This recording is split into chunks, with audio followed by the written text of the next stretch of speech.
aproveitar, a gente estava falando sobre isso, acho que é um assunto interessante para a gente começar a falar um pouquinho, porque traz impacto diretamente no processo de gestão, que é o que a gente vai conversar mais aqui, né, nessa noite. O Jordano estava comentando sobre o gargalo que ele tá passando ultimamente nas obras, que é a questão da personalização. E acho que cada vez mais o mercado, né, não só na construção civil, mas o mercado em si vem trazendo para nós essa questão de personalização de insumos, seja vestuário, eletrodoméstico, enfim, toda a questão da personalização. E a construção civil não ficou de fora, né? E pode ser visto como um diferencial, mas pode ser visto como uma dificuldade no processo de gestão também, uma vez que em uma obra a gente pode ter entregas completamente distintas, né? Então, falar um pouquinho, conversar um pouco sobre quais são esses gargalos, quais as dificuldades que a gente tem em termos de personalização dentro da construção civil, as experiências que vocês têm. Um pouquinho de personalização, né? Nas nossas obras, por exemplo, a gente vende um apartamento já um diferente do outro, né? São tipologias de plantas que variam. Então, dificilmente a gente tem uma obra com um apartamento tipo, né? Que vem mais para o segmento de médio padrão, digamos assim. Mas é um serviço que a gente vende para o nosso cliente. Então, isso faz parte hoje do nosso trabalho, trabalhar com personalização dentro da obra. Até a gente comentou um pouco de padronização, né, de processos, né? A personalização é o contrário disso, né? A personalização vem para tirar o padrão, né? Mas é algo que é corriqueiro dentro das nossas obras e a gente precisa entender que o cliente faz parte do processo do cliente, né? A gente vende esse processo para o cliente e ele adapta o apartamento assim como as suas necessidades. Como a gente está dentro de um nicho específico, né, que é o alto luxo, é algo assim primordial, digamos assim, ter dentro da unidade do cliente, né? Isso te exige mais em termos de gestão, né? Cuidado, gestão de materiais, gestão de estoque, enfim. Quais que são as dificuldades no teu dia a dia, assim, que você encontra? A gente tem um processo bem definido, tá? De personalização, tá? Então, a venda do apartamento, ela acontece com o pessoal do comercial e esse cliente ele passa a ser atendido pelo departamento de personalização. A gente também não personaliza todo o apartamento, né? É evidente que há algumas diretrizes, né, e alguns critérios para ser personalizado.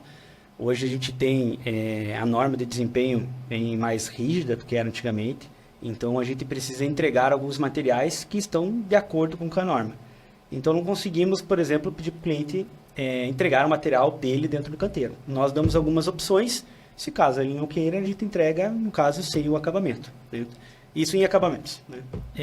Mas há uma grande personalização em tipologia de planta, em instalações, ar-condicionado, elétrica, hidráulica, que tem uma variabilidade enorme de trabalho dentro do canteiro. Então a gente costuma dizer que cada apartamento é único, né? Então a gente faz um apartamento por vez.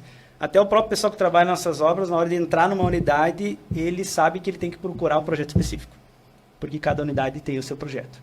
Há um trabalho muito maior de gestão dentro do canteiro, é evidente, né? Mas isso faz parte do nosso negócio e a gente precisa trabalhar com isso. Na década de 90, a TA foi uma das precursoras na parte de personalização, né? A gente, quando tinha a incorporadora, a gente tinha alguns empreendimentos que são referência hoje na cidade de alto luxo, como disse o Jordano. Então, os rios que tinha, Rio Mackenzie, Rio Woodson, Rio Tennessee e outros tantos que a gente fez na década de 90. Então, até por conta desses apartamentos de alto luxo, com tamanhos bem fora do comum hoje, né?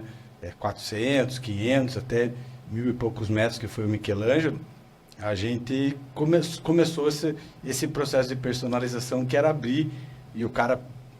Tinha gente que comprava mármore importado, louça importada, e a gente na época, sem muito processo ainda, né? Começando esse processo, a gente começou lá a fazer essas personalizações. A gente vê que hoje, com a velocidade, a qualidade que a gente tem, isso que o Jordano pontuou, de ter processo, procedimentos, é importantíssimo. Alguns dos clientes que a gente atende hoje, né, eles oferecem esse serviço de personalização para os clientes deles, para os as pessoas que compram os apartamentos.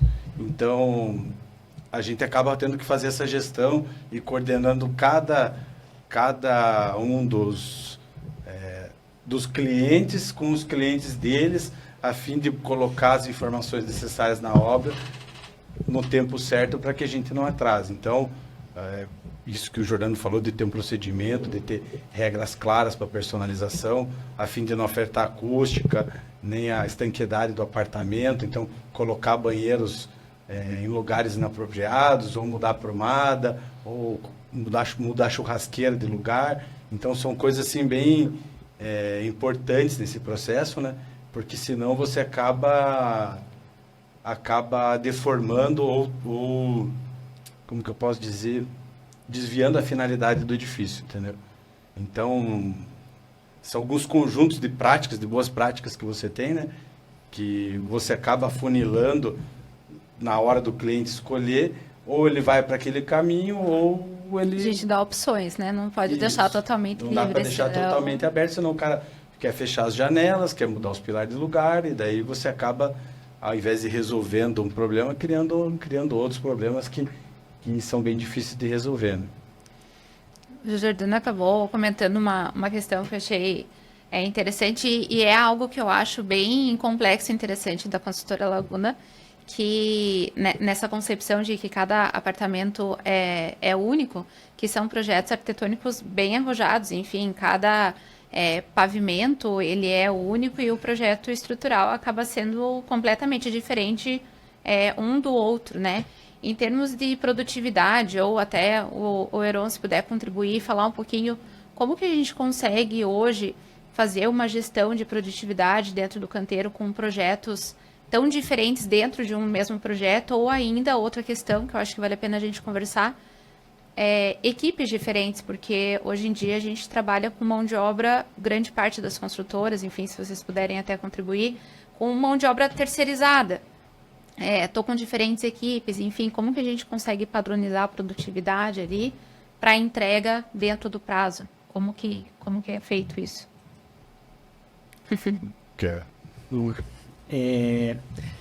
Sem dúvida é difícil, né? Você mensurar a produtividade de uma obra para outra, porque há uma variabilidade muito grande, principalmente pelo design dos prédios, né? Mas, como eu disse anteriormente, esse é o nosso negócio. A referência da Laguna é o design, além da sustentabilidade, né? Então, a diferença de um projeto para o outro, você não consegue cravar a produtividade de uma obra para outra exatamente igual, ou usar aquele índice, porque vai ter algumas diferenciações, né? Dando alguns exemplos de obra, né? A gente tem a obra do CA, hoje está em execução, que é uma laje que começa em média de 1.800 metros quadrados e vai terminar em 300, é um prédio escalonado. Então, você tem, por si só, dentro do canteiro de obra, uma mudança no projeto estrutural de toda a laje, né? E a produtividade menor, porque você não faz uma laje igual a outra, né? O cara está indo na próxima com um projeto totalmente diferente, né? Mas a gente tem alguns índices que a gente trabalha dentro da empresa, principalmente no trabalho de planejamento, né? Que é um dos outros assuntos que a gente vai abordar aqui, linhas de fluxo, né? Então, o que a gente consegue trazer buscando pelo menos um mínimo de um padrão, né, de outras obras, para que a gente consiga pegar esses índices e colocar dentro de um planejamento paramétrico, né, para a gente conseguir, no mínimo, lá atrás, trabalhar na viabilidade da obra e depois a gente vir esmiuçando isso. De fato, é muito difícil, mas a gente consegue, em alguns índices, conseguir replicar isso para dentro do canteiro, para que a gente consiga ter uma produtividade. Mas, com certeza, não é a mesma produtividade no mercado que tem uma obra, uma laje, por exemplo, igual a outra, ou os apartamentos se repetem, né? Então, com certeza, a produtividade é menor. Se vocês lembrarem, né, no passado teve uma empresa chamada Encol e outras tantas o que era o preceito deles, né? Você ter as repetições, evitar as transições, um número de repetições, apartamentos tipo padrão para que você conseguisse prototipar e resolver os problemas. Então, o que era aquilo que eles queriam fazer, né? Mais ou menos o que a engenharia automobilística faz hoje com um carro. Então, ele tem um projeto de um carro lá, ele faz o protótipo, depois ele desenvolve os fornecedores para fazer as pequenas peças e ele pega e vai e recebe as peças na linha de montagem e faz a assemblagem, né? Que é a montagem do carro. Hoje, com o mercado da construção civil, a gente tem algumas obras que são quase como se fossem as obras de arte lá da engenharia de estrada e de rodovias, entendeu? Então, são pavimentos diferentes. Então, a gente teve uma obra que a gente entregou no meio do ano passado, chamada Bosco Centrale. Tinha um pavimento de transição que representava 6 pavimentos tipo o consumo de aço e forma. Então, como que você aplica o rendimento normal dos operários lá para fazer para você dimensionar a equipe, dimensionar o tempo? Então, você acaba que a produtividade vai lá embaixo, porque as vigas são muito pesadas, a forma é muito grande, o escoramento acaba sendo, às vezes, 2, 3, 4, 5 vezes maior. Então, a gente precisou escorar do quarto pavimento até o primeiro subsolo por conta do peso dessa transição. Então, acaba que a gente meio que perde totalmente o parâmetro que a gente teria para uma laje tipo, que é a produtividade média que a gente tem. E a gente meio que entra na hora homem e dimensionamento de equipe o suficiente para... Você dimensiona pelo aquele número que você tem médio lá, que é os 5 metros de forma por hora lá, por homem, e aí você sabe, e aí... Ter um dimensionamento de equipe mesmo.